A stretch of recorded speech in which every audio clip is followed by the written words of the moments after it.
तो hello everybody, today's word of the day is sesquipedalian. Sesquipedalian जो है A N से ख़त्म हो रहा है लास्ट में, तो इस पार्ट ऑफ स्पीच में एडजेक्टिव का रोल प्ले करता है। इसका मतलब होता है basically a person who tends to use lot of words और lengthy words and complicated words as well. Basically एक ऐसा इंसान जो बहुत सारे शब्दों का प्रयोग करता है, लंबे लंबे शब्दों का, जटिल शब्दों का प्रयोग करता है अपनी बात को कहने के लिए। तो अब जो लोग बहुत ज़्यादा शब्दों का प्रयोग करते हैं अपनी बात को कहने के लिए, ऐसे लोगों को क्या बोलते हैं?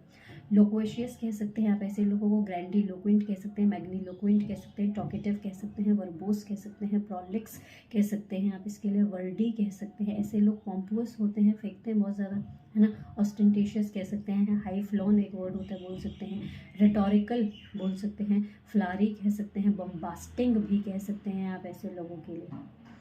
ओके जी, तो इसके एंटोनिम क्या हो जाएंगे? जब सेस्क्यूपेडालियन का मतलब होता है कि लोग अपनी बात को कहने के लिए बड़े बड़े शब्दों का प्रयोग करते हैं, ज़्यादा शब्दों का प्रयोग कर रहे हैं, लंबे शब्दों का प्रयोग कर रहे हैं, तो एंटोनिम क्या होगा? कम शब्दों में अपनी बात कर रहे हैं। सो हम इसके लिए बोल सकते हैं, टर्स कह सकते हैं, सक्टेंट एक वर्ड होता है, एकदम संक्षिप्त में बोलते हैं, कंसाइज कह सकते हैं आप इसके लिए, ब्रीफ कह सकते हैं, सिंपल एंड प्लेन रखते हैं ऐसे लोग अपनी बात को। फिर ऐसे लोग कम शब्दों का प्रयोग करते हैं, कम बोलते हैं, तो हम इसके लिए लेकॉनिक कह सकते हैं, टाइट लिप्ड कह सकते हैं। हम ऐसे लोगों के लिए हम बोल सकते हैं एक तरीके से रेटिसेंट कह सकते हैं, टेसिटर्न भी हम बोल सकते हैं।